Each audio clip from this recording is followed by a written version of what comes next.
Sangha is a very big organization. If you look at its physical spread, it is a mind-boggling spread. 60,000 तो daily शाखाएं चलती है और इसके अलावा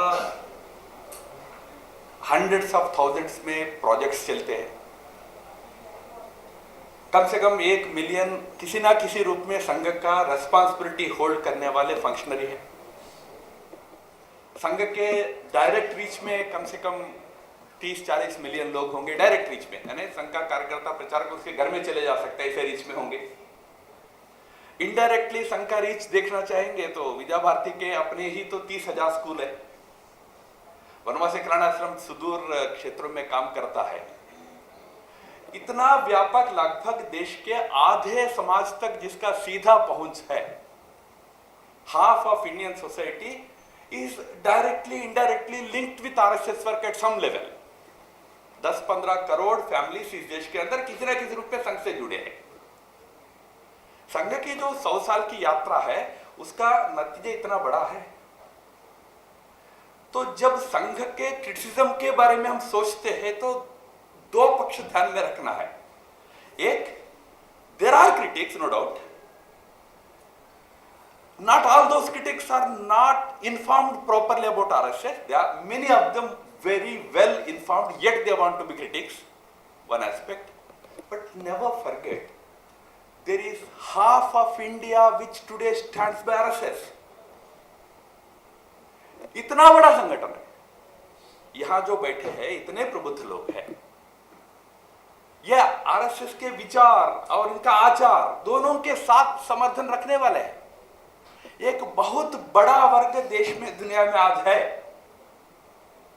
यह बात भी उतना ही महत्व का है क्योंकि आरएसएस इसीलिए क्रिटिसिज्म का टारगेट भी होता है। वो कहते हैं ना कि ऐसे ही पेड़ पर पत्थर फेंके जाएंगे जिसके अच्छे फल होते हैं।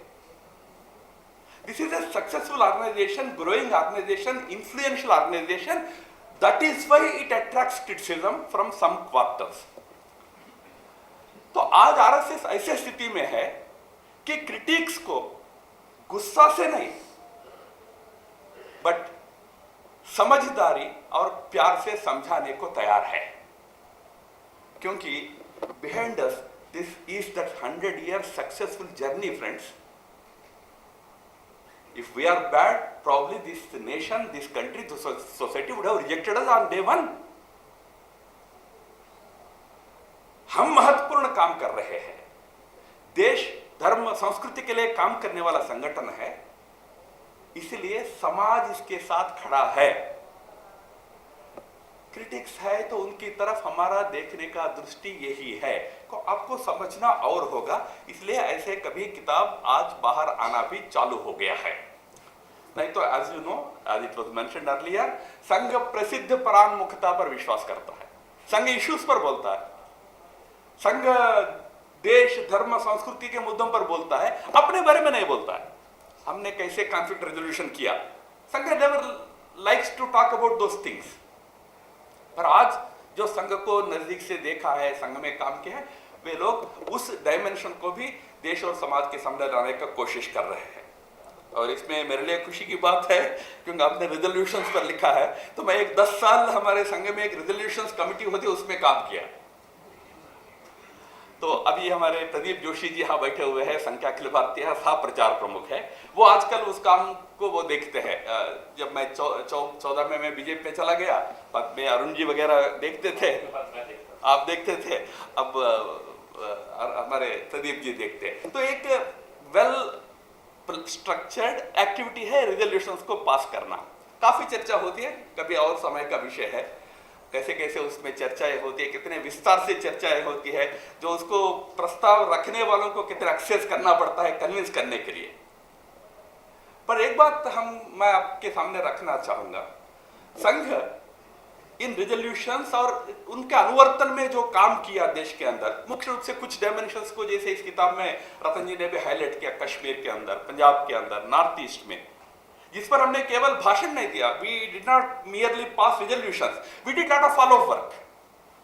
our cadres went and worked there. You know, अंग्रेजी में कहावत होती है ना, fools rush where angels fear to tread.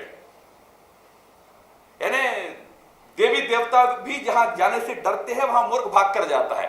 उन मूर्खों के साथ आरएसएस वाले भी भाग के जाते हैं. Not because they are fools, but because they know that is where they have to do this real work of national unity and national cohesion.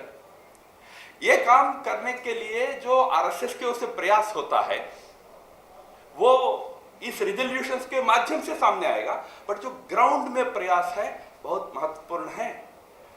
There was this reference to sending pracharaks to Punjab immediately after the Blue Star operation in 84. I had a funny personal experience.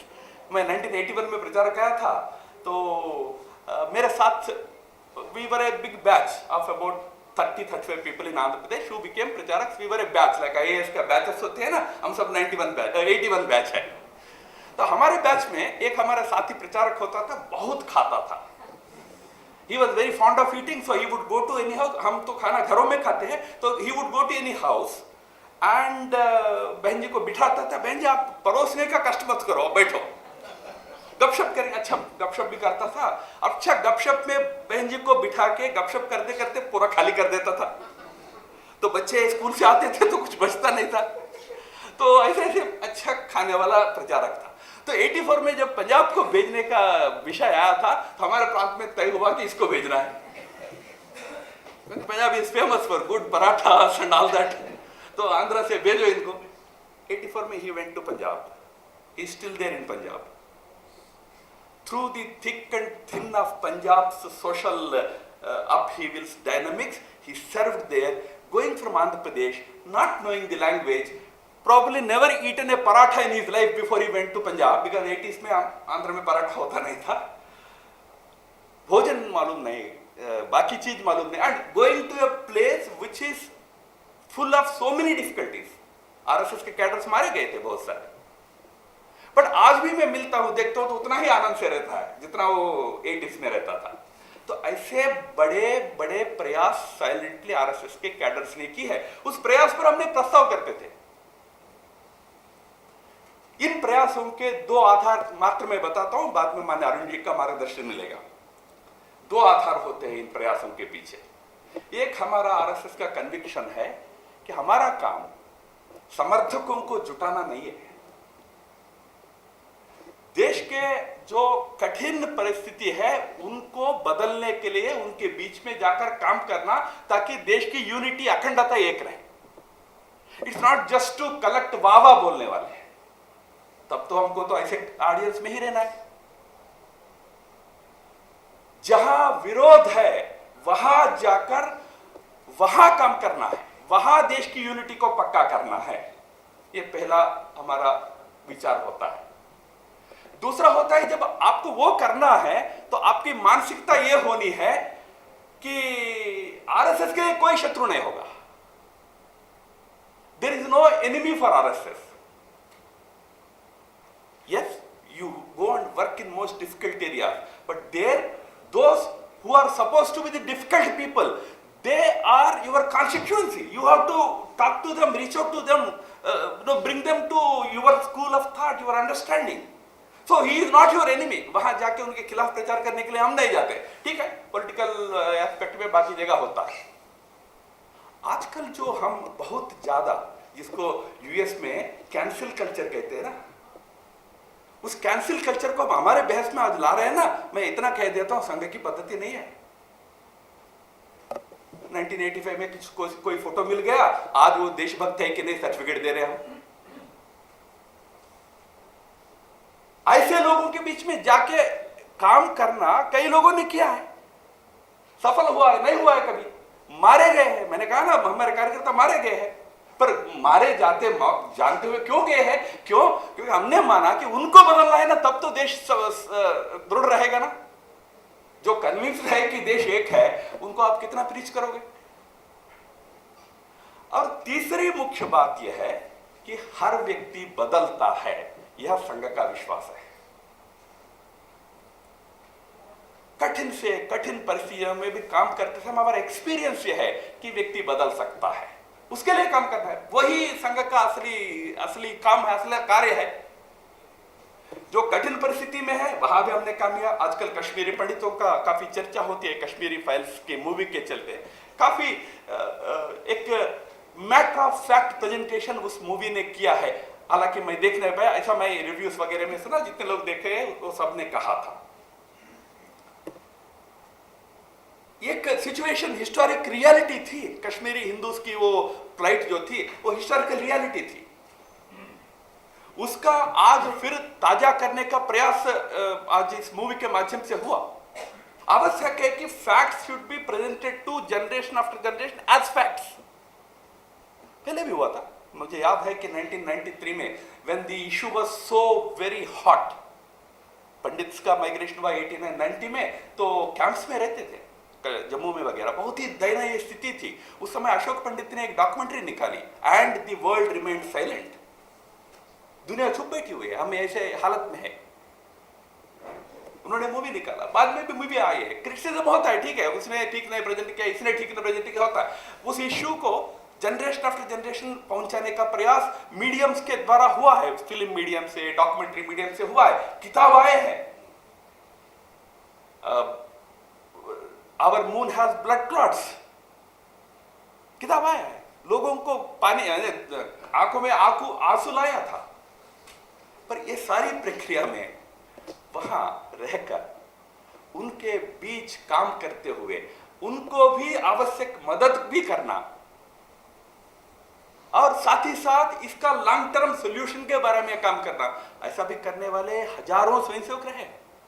जब वो camp, शायद मेरे से ज्यादा अरुण जी जानते, उस राज्य में उन्होंने काफी साल काम किया है, कश्मीर। मैं नॉर्थ ईस्ट हैंडल किया, नॉर्थ ईस्ट में ऐसे ऐसे काम किए गए हैं। इसीलिए आज जो जिसको हम कॉन्फ्लिक्ट रिजोल्यूशन कह रहे हैं, उसके मूल में ये एक अप्रोच है आरएसएस का, कि we don't consider anybody our enemy. Our primary mission is to bring those people to us who believe that they are not one of us. And number 3, while doing that, you have to be very positive in approach. सकारात्मक एक दृष्टि से जाना है। तो ये संघ का जो अप्रोच है ना, इसके कारण हम इतने बड़े बड़े डिफिकल्ट क्षेत्रों में भी सफलता पाई है। और एक बात कहकर मैं समाप्त करूंगा, ये सफलता केवल संघ का अपना पराक्रम मात्र नहीं है, ये संघ के इस प्रयास को अनेक अच्छे विचार के लोगों ने समझा और उसके साथ खड़ा भी रहा। मैं नॉर्थ ईस्ट का देखा, मैं एक बार एससी जमीर साहब से मिलने गया था, कांग्रेस के स्टॉलवर्ट रहे, but do you know he came from a totally anti Indian position.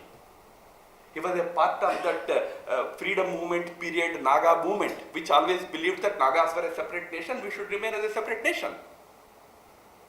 But in 60s, he changed his understanding. He came closer to mainstream Indian politics. He then joined Congress in 1966, became a kind of a torch bearer for national flag in Nagaland.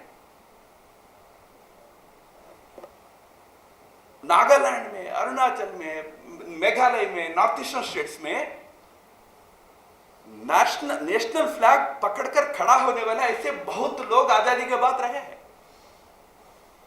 वो सब भी काम किए हैं। जब हम गए, हम रीच आउट किए उन सबके पास, सबका संघ के प्रति सद्भावना रही है। एक उदाहरण कह के समाप्त करता हूं। एक बार एक गवर्नर साहब के पास गया मैं, कांग्रेस का जमाना था, यूपीए की सरकार थी, आरएसएस का वो गुरुजी की बर्थ सेंचुरी सेलिब्रेशंस हो रहे थे, तो उनसे मिलना था। शाम का समय तय हुआ। He was a very big Congress stalwart, governor हो गए थे यूपी गवर्नमेंट में। तो मुझे बोला गया कि शाम को 4 बजे आ जाइए। 2 बजे फोन आया कि सर अस्वस्थ है तो आज नहीं हो पाएगा, कल रखेंगे। तो स्वाभाविक हमको लगता है कि अस्वस्थता तो क्यों होती है, पता है, मिलना नहीं तो अस्वस्थता हो जाती है। तो शायद सोचा कि he was trying to avoid. मैंने कहा ठीक है मैं जा रहा हूँ, रात को चले जा रहा हूँ। विदिन 15 मिनट्स कॉल बैक आया कि नहीं सर कह रहे हैं कि आप आ जाइए 4 बजे। मैं गया तो धोती में थे, तो 1 घंटा बात किए। बोले कि आपको राम मंदिर बना देना चाहिए था। तो मैंने कहा साहब आप तो पार्लियामेंट चलने ही नहीं देते, क्या बात कर रहे हो? तो बोले कि ये पार्लियामेंट चले तो क्या, नहीं चले तो क्या, 1 महीना रोकते थे और क्या होता। वैसे तो हम भी चाहते हैं, बट हमारी सरकार होती तो नहीं कर सकते हम, आपको कर लेना चाहिए, वाजपेयी जी को बना देना चाहिए था। चलो अब तो बन ही गया है बट कह रहा ये सब हो गया। मैं फिर उठ के चलने लगा तो मैं सच में, वो बीमार थे, सच में बुखार था उनको। तो मैंने आज कटसी कहा सर वेरी सॉरी आप बुखार में थे, फिर भी मैंने आपको डिस्टर्ब किया। मैंने कंधे पे हाथ रखा, अरे भूल जाइए फॉर्मेलिटीज, हम भी 42 में शाखा चलाए थे भाई, आरएसएस का ऐसा है, सब दूर है अच्छे लोग। ये ऐसे लोगों के समर्थन से जो बड़ा काम संघ ने किया है वो साइलेंटली किया है, ड्यूटी के रूप में किया है। और लार्जर संघ का जो मिशन है, देश में एकता लाना है, यूनिटी लाना है, उस मिशन के लिए संघ ने वो काम किया है। और मुझे प्रसन्नता है कि उसका एक बड़ा डायमेंशन को रतन शारदा जी और यशवंत पाठक जी ने आपके सामने लाया।